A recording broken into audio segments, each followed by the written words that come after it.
Hello guys, आज हम अपना दूसरा टॉपिक, ये भी टॉपिक ऑर्गेनिक का ही टॉपिक है। ऑर्गेनिक रिएक्शंस में से टॉपिक है फिनोल। तो हम फिनोल की प्रिपरेशंस लेके आए हैं, मेनली फिनोल की रिएक्शंस लेके आए हैं, प्रिपरेशन भी और केमिकल प्रॉपर्टीज़ भी। तो सबसे पहले प्रिपरेशन ऑफ फिनोल में जो सबसे पहली फिनोल की प्रिपरेशन है, फिनोल को हम कार्बोलिक एसिड का नाम भी देते हैं, that is benzene and it is attached with OH, it is known as phenol. तो फिनोल की जो प्रिपरेशन है उसका सबसे पहला मेथड है, उसको हम डॉस प्रोसेस कहते हैं, डॉस प्रोसेस। तो डॉस प्रोसेस कैसे फिनोल की फॉर्मेशन करता है? डॉस प्रोसेस का जो मेन रिएक्टेंट है दैट इज क्लोरोबेंजीन। तो क्लोरोबेंजीन में हम NaOH ऐड करते हैं एंड इसको हम 623 केल्विन पे और 200 to 300 एटमॉस्फेयर प्रेशर पे हम इसको रखते हैं। तो जैसे ही हम इसको हीट करते हैं अंडर हाई प्रेशर, इससे हमारे पास सोडियम फिनॉक्साइड की फॉर्मेशन होती है, दैट इज बेंजीन, बेंजीन के ऊपर ONa। और इसके साथ ही हमारे पास नेक्स्ट हम इसकी जब हाइड्रोलिसिस करते हैं तो हाइड्रोलिसिस के बाद हमारे पास फिनोल की फॉर्मेशन हो जाती है। This whole process is known as Dow's process and this is the first preparation of phenol. Second हम प्रिपेयर करेंगे फिनोल को फ्रॉम बेंजीन। बेंजीन से जब हम फिनोल को प्रिपेयर करते हैं तो बेंजीन में हम ऐड करते हैं H2S2O7, that is oleum.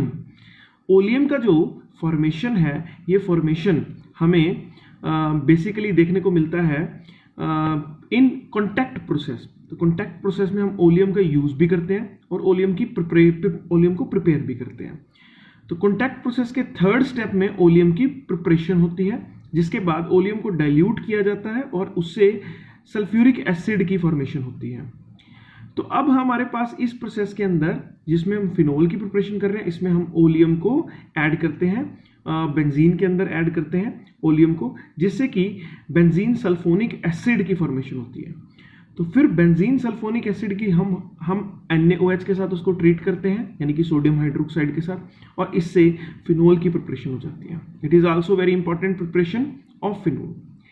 Third one is हम करते हैं फिनोल को prepare starting from aniline. Aniline क्या होता है कि बेंजीन के ऊपर NH2 ग्रुप को हम एनिलिन बोलते हैं। तो एनिलिन में हम सबसे पहला प्रोसेस जो करते हैं दैट इज डाईएजोटाइजेशन। एनिलिन की हम डाईएजोटाइजेशन करते हैं। तो एनिलिन की जब हम डाईएजोटाइजेशन करते हैं तो डाईएजोटाइजेशन की जाती है एनिलिन की NaNO2 प्लस HCl की प्रेजेंस में in at 0 degree to 5 degree centigrade, या फिर इसको हम केल्विन में लिख सकते हैं 273 टू 278 केल्विन टेम्परेचर पर की जाती है। अब इससे हमारे पास एक येलो कलर के प्रेसिपिटेट्स बनते हैं बेंजीन डाईएजोनियम क्लोराइड के, दैट इज बेंजीन के ऊपर N2Cl।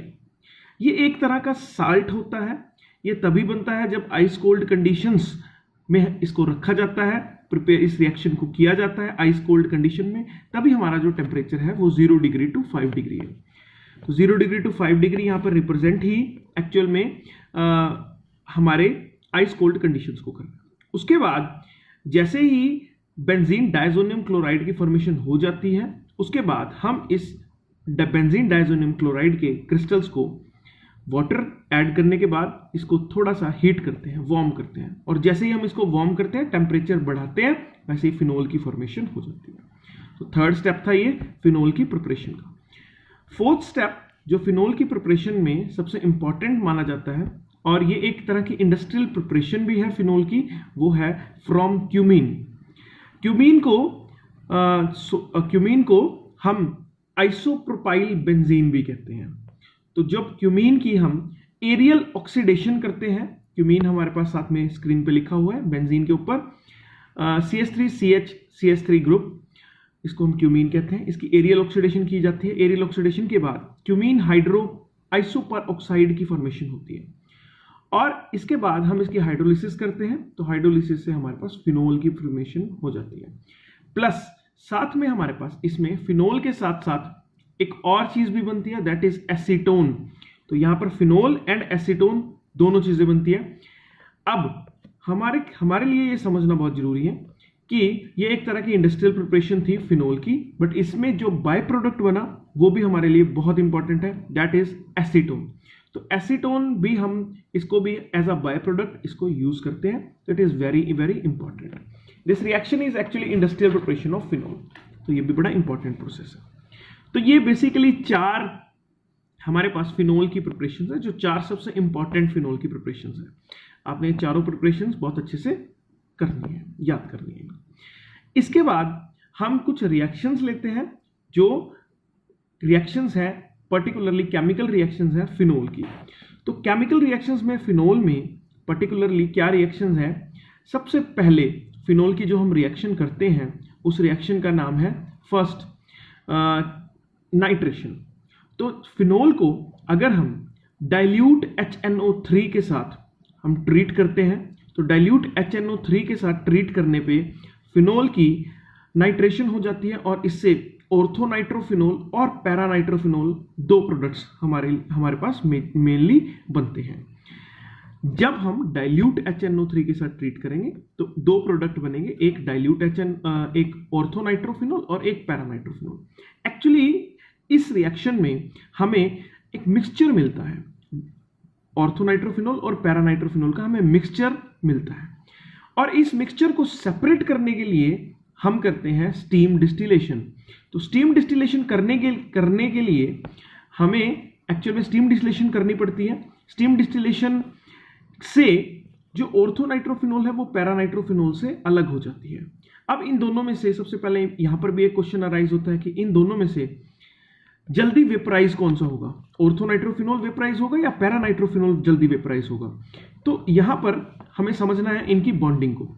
ऑर्थोनाइट्रोफिनोल में भी हाइड्रोजन बॉन्डिंग प्रेजेंट होती है और पैरानाइट्रोफिनोल में भी हाइड्रोजन बॉन्डिंग प्रेजेंट होती है। ऑर्थोनाइट्रोफिनोल में जो हाइड्रोजन बॉन्डिंग है that is intramolecular hydrogen bonding, whereas paranitrophenol में जो हाइड्रोजन बॉन्डिंग प्रेजेंट है that is intermolecular hydrogen bonding. अगर हम दोनों को कंपेयर करें तो दोनों में से जो इंटरमॉलिक्यूलर हाइड्रोजन बॉन्डिंग है दैट इज ऑफ पैरानाइट्रोफिनोल वो ज्यादा स्ट्रॉन्ग होती है। तो ज्यादा स्ट्रॉन्ग होने की वजह से उसके बॉन्ड्स थोड़े स्ट्रॉन्ग रहते हैं, उसके इंटरमॉलिक्यूलर फोर्सेस स्ट्रॉन्ग है, जिसकी वजह से जब हम इनको स्टीम डिस्टिल किया जाता है तो orthonitrophenol due to its weak bonding, क्योंकि उसकी बॉन्डिंग बहुत वीक होती है, उसके अंदर इंट्रामॉलिक्यूलर हाइड्रोजन बॉन्डिंग होती है, तो वीक बॉन्डिंग होने के कारण से उसके जो वेपर्स हैं वो बड़ी जल्दी बन जाते हैं, और जल्दी बन जाते हैं तो it is left behind by paranitrophenol, और पैरानाइट्रोफिनोल को हम सेपरेट कर लेते हैं। तो ये हमारे पास एक सिंपल सा प्रोसीजर होता है जिससे ऑर्थोनाइट्रोफिनोल और पैरानाइट्रोफिनोल को हम सेपरेट कर लेते हैं bye steam distillation, very very important. उसके बाद फिनोल की हम नाइट्रेशन ही करते हैं, बट अब हम जब नाइट्रेशन कर रहे हैं वो कंसंट्रेटेड HNO3 की प्रेजेंस में करते हैं। जैसे ही हम कंसंट्रेटेड HNO3 की प्रेजेंस में नाइट्रेशन करते हैं तो कंसंट्रेटेड HNO3 की प्रेजेंस में नाइट्रेशन से जो प्रोडक्ट बनता है दैट इज 2,4,6 ट्राइनाइट्रोफिनोल। अब ये जो 2,4,6 ट्राइनाइट्रोफिनोल है इसको हम पिक्रिक एसिड का नाम भी देते हैं, पिक्रिक एसिड। ये जो पिक्रिक एसिड है it is one of the strongest acid of all chemicals, among all chemicals. तो ये एक बहुत स्ट्रॉन्गेस्ट केमिकल्स में से one of the strongest chemicals में माना जाता है। तो सबसे पहली बात आपने ये समझनी है कि जब भी फिनोल को डाइल्यूट HNO3 के साथ ट्रीट करते हैं तो बनता है ऑर्थोनाइट्रोफिनोल एंड पैरानाइट्रोफिनोल का मिक्सचर, जिसमें से paranitrophenol is major product because of less interactions, and जब हम उसको कंसंट्रेटेड HNO3 के साथ ट्रीट करते हैं तो बनता है 2,4,6 ट्राइनाइट्रोफिनोल यानी कि पिक्रिक एसिड। तो एक सबसे पहली बात ये समझने की है। नेक्स्ट है हमारे पास जो फिनोल की रिएक्शन हम करेंगे ब्रोमीन के साथ in the presence of CS2।